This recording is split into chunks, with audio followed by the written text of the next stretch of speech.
Bem-vindos a mais um vídeo. Há 2 anos eu fiz uma lista de 30 livros para ler antes dos 30 anos. Desde então eu venho acompanhando essa lista e fazendo essa conferência aí de como ela está andando.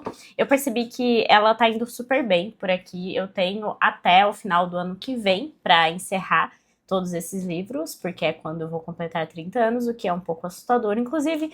Mas enfim, eu percebi que eu sou uma pessoa que não funciona com listas muito pré-determinadas. Por exemplo, eu faço uma lista e eu digo que nesse mês eu vou ler esse livro, no próximo eu vou ler aquele livro, enfim. Listas muito fechadas, assim, que não me permitem nenhuma flexibilidade, não funcionam bem. Então até fica essa dica, né, porque às vezes você é exatamente o tipo de pessoa que faz aquele monte de lista e nunca consegue completar nenhuma, fica nessa frustração. Às vezes listas muito fechadas não funcionam para você também. E no caso dessa daqui, eu percebi que essa foi uma lista muito boa que eu fiz, eu acho que foi uma das melhores que eu já elaborei, porque ela tem tanto grandes clássicos assim, como livros mais contemporâneos, mais modernos, que eu tenho muito interesse, alguns livros de não ficção, algumas biografias, então ela ficou uma lista bem variada. Inclusive tem ela no List Challenge, que é um site onde você consegue ver certinho quais livros você já leu, ver o seu resultado nessa lista, então caso queira dar uma olhada também, vou deixar o link aqui embaixo. Enfim, estou aqui com uma pilha de livros que eu li no ano passado, em 2025, como eu falei, tem mais 2 anos, e eu tô mantendo um ritmo, né, uma média bem interessante, de mais ou menos uns 7, 8, às vezes 6 livros por ano. Se eu mantiver essa mesma média, eu vou conseguir completar a lista, então estamos aí cumprindo as expectativas. De qualquer forma, eu vou conversar um pouquinho sobre cada uma dessas leituras aqui com vocês. Algumas têm vídeo no canal, outras não, então vamos aí acompanhando. Começando com um dos primeiros, eu acho que era até o primeiro da minha lista, deixa eu conferir aqui, que é Drácula, do Bram Stoker, que eu tenho nessa edição que não tem o título na capa, né, ele fica aqui do ladinho, que é da Martin Claret, e é de fato o primeiro livro da minha lista, e sempre foi um livro que eu queria muito ler, faz um tempo já que eu fiz a leitura de alguns desses grandes clássicos do terror, horror, mistério, né, enfim, como o caso de Frankenstein, O Médico e o Monstro, todos esses têm vídeo aqui no canal, assim como Drácula, que eu finalmente li no ano passado.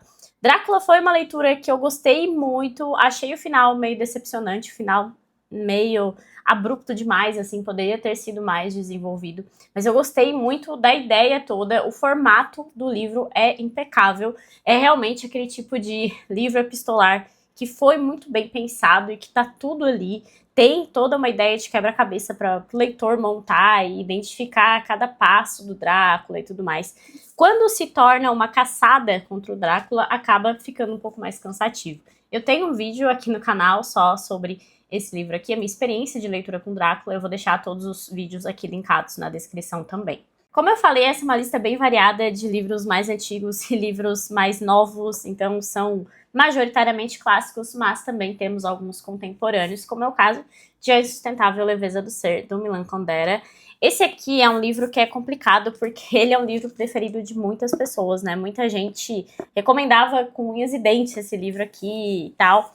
E aí eu fui com uma expectativa meio mediana, assim, eu percebi que era um livro muito favorito, mas era também muito favoritado, né? Mas também era um livro que muita gente não gostava, torcia o nariz, enfim. Então acabei indo com boas expectativas, acredito eu, porque eu gostei do livro, não odiei e não amei. Então eu fiquei mais ou menos ali na média, que eu acho que é algo bem raro em relação a esse livro. Eu gostei especialmente das partes mais filosóficas, a parte da metaliteratura, em que o narrador fala sobre o próprio livro, e ele trata os personagens meio que como personagens fictícios mesmo, né? Então ele vai mostrando pra gente o que ele faz com cada personagem, eu achei isso interessante. A questão política, o contexto político histórico aqui em que esse livro se enquadra, né? Também achei muito interessante, Primavera de Praga, então fez eu ver mais as coisas, ler algumas coisas mais filosóficas, mas, sinceramente, o enredo não é grande coisa. Eu entendo que quem favorita muito esse livro provavelmente tende mais ao lado filosófico, ao lado reflexivo, né? Acho muito difícil que as pessoas se apeguem tanto aos personagens desse livro, que pra mim são personagens bem complicados, é difícil criar certa empatia ou, enfim, se observar naquelas atitudes desses personagens, sabe? Eu também li, em 2025, Os Trabalhadores do Mar, do Victor Hugo. Eu tenho essa edição aqui da Unesp, que é a única edição do mercado, pelo que eu vi, que traz uma tradução diferente daquela de Machado de Assis, que é uma tradução um pouco mais antiga. Eu até comparei um pouco as duas traduções e não vi tantas diferenças assim, mas eu confesso que Trabalhadores do Mar foi a minha pior experiência com o Victor Hugo. Victor Hugo é um dos meus escritores preferidos, dele eu já li Último Dia de um Condenado, que é um livro mais curto, gosto bastante. Os Miseráveis, que é um dos meus livros preferidos da vida inteira, assim, eu já li e reli e sou totalmente apaixonada. O Corcunda de Notre Dame, que eu gostei muito, muito, muito também, preciso reler esse livro futuramente. E esse aqui eu não consegui me conectar, eu achei muito arrastado. A escrita, eu achei que as descrições, diferentemente das outras obras, não me integraram à história, ao enredo, aos personagens, enfim. Não gostei muito. Tem momentos muito bons nesse livro, como é o caso aí de um determinado momento em que o personagem principal precisa lutar contra um monstro marinho, que é muito boa a descrição. Tem o final, que é lindo também, super impactante, mas especialmente a primeira parte assim do livro, até a metade do livro, eu achei muito arrastado. Fiquei realmente me arrastando nessa leitura. Eu acho assim que o momento em que eu li talvez tenha contribuído. Eu ainda fazia aquela coisa de colocar um livro para determinado mês. Por isso que eu falo que eu percebi que isso não funciona comigo, porque eu coloquei bem pro início do ano, assim, eu queria muito ler esse livro no início do ano. E o início do ano, geralmente, é um momento em que eu tô um pouco mais lenta, assim, que eu tô recomeçando as minhas leituras, eu gosto de pegar livros menores, dar um gás, assim, nas minhas leituras, então acabou não funcionando muito bem. Eu acho que eu até não fiz essa coisa de, não, eu vou ler em fevereiro, em janeiro, em março, mas eu queria muito ler logo no começo do ano, e isso acabou sendo algo que prejudicou um pouco a minha experiência de leitura. Então eu tenho aqui na estante, porque eu pretendo reler algum dia e ver se vai mudar essa minha sensação, justamente porque Victor Hugo é um dos meus escritores preferidos, e esse aqui é um livro que muita gente me indicava como favorito da vida também. Então talvez eu tenha ido com expectativas demais. Também tem um vídeo falando sobre essa experiência aqui. Ano passado eu também tive uma das minhas experiências literárias mais ricas e mais audaciosas, talvez. Funcionou super bem, eu amei esse livro, ele tem tudo que eu gosto num bom livro. Estou falando de Guerra e Paz, esse grande calhamaço, provavelmente um dos maiores livros que eu li também. Ele tá todo marcado, cheio de anotações, cheio de post-its, enfim, ele tá assim. E esse foi o livro que eu li aqui na área de membros do canal, e eu considero que foi muito acertada essa decisão de fazer a leitura assim, porque eu fiz algumas pesquisas prévias, como eu gosto de fazer, eu fiz um vídeo falando sobre o contexto histórico, explicando um pouco sobre essa ideia das guerras napoleônicas, e depois eu fui acompanhando as metas semanais, mais ou menos, né? A gente demorou aí uns 3 meses nesse livro, então foi uma leitura que deu para fazer uma boa imersão e deu para captar muita coisa desses personagens e daquilo que o Tolstói queria representar nesses personagens. Porque aqui, além do contexto das guerras napoleônicas, da invasão de Napoleão Bonaparte lá na Rússia, nós temos famílias que são muito bem construídas por Tolstói. Eu acho que Tolstói é um dos melhores construtores de personagem da literatura que eu já li. Então, ele consegue colocar assim as características, a personalidade, o caráter desses personagens de uma forma assim escancarada pra gente, mas claro, trazendo tudo nas entrelinhas e sempre construindo tudo com muita delicadeza. E inclusive eu tô para reler Ana Karenina, porque eu li, acho que foi em 2021 ou 2020 até, faz bastante tempo, e eu não tinha tanto esse aprofundamento, não tinha tantas outras leituras, especialmente sobre a Rússia, né?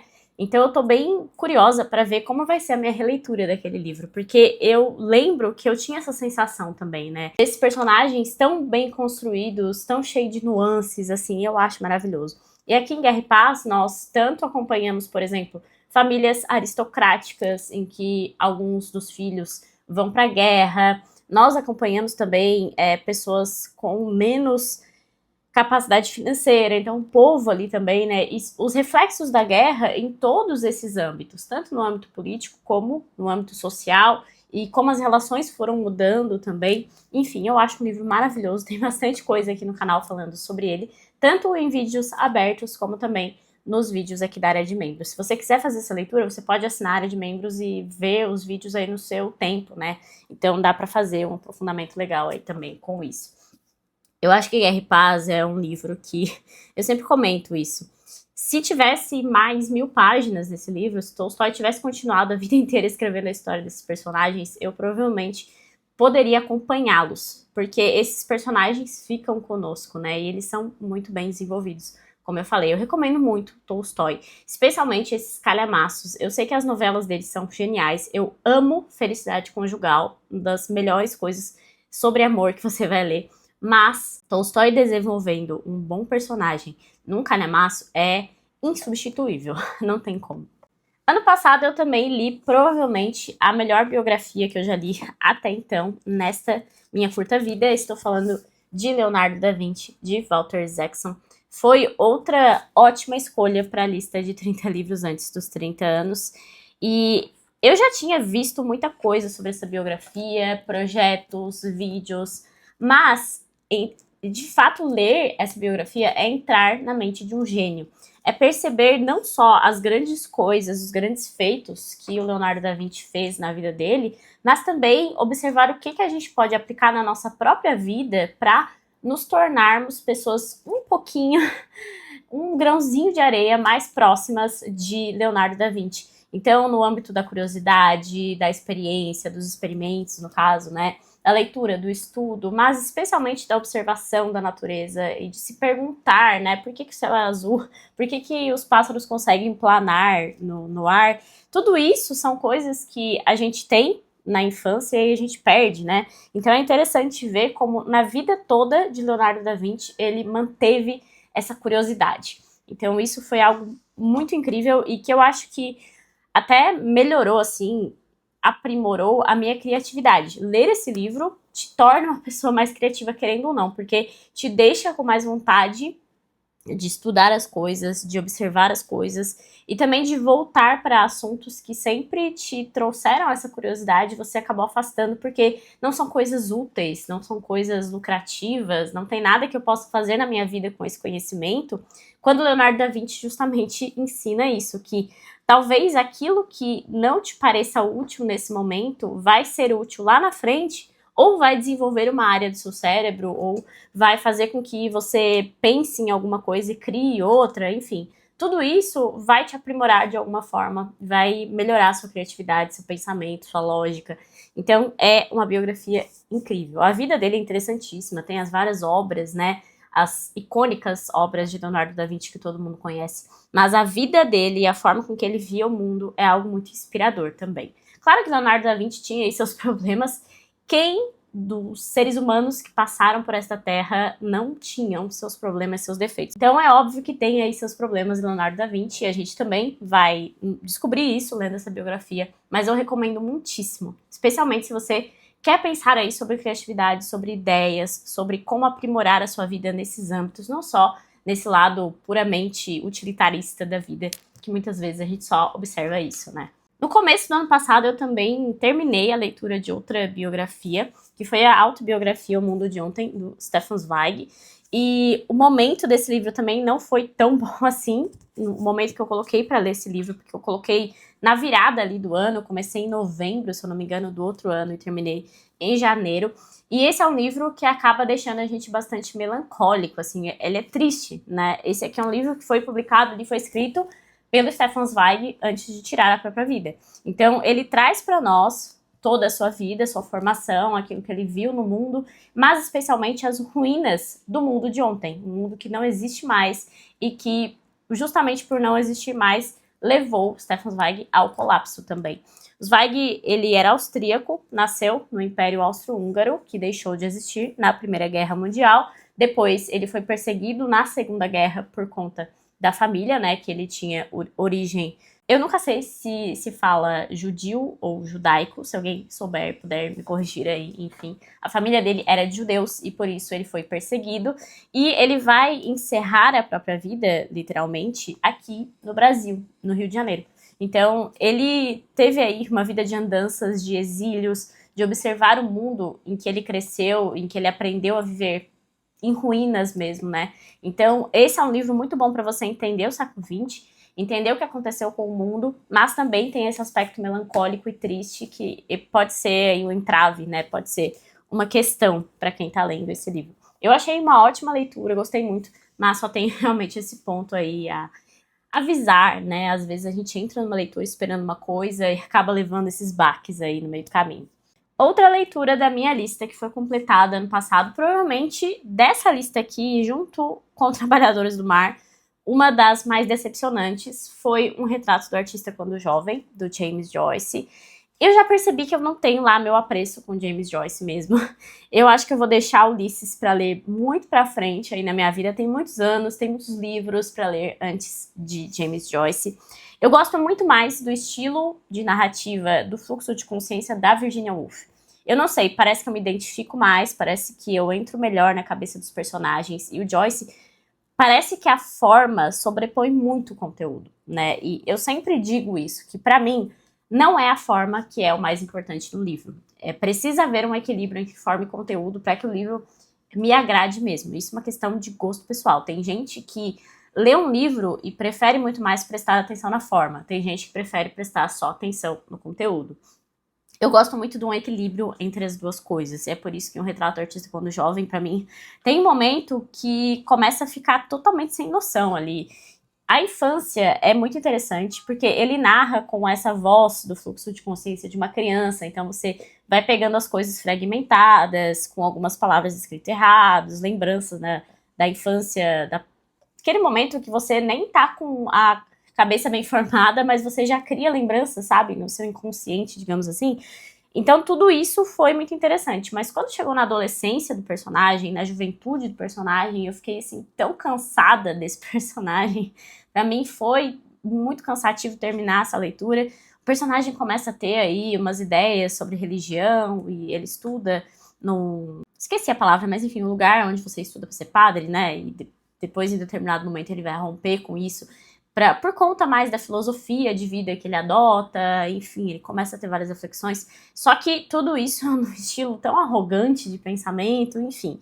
Eu não consegui gostar nem do personagem e nem do estilo de James Joyce até o momento. Então não foi algo que funcionou muito bem pra mim. Tem momentos muito interessantes, tem imagens muito interessantes aqui.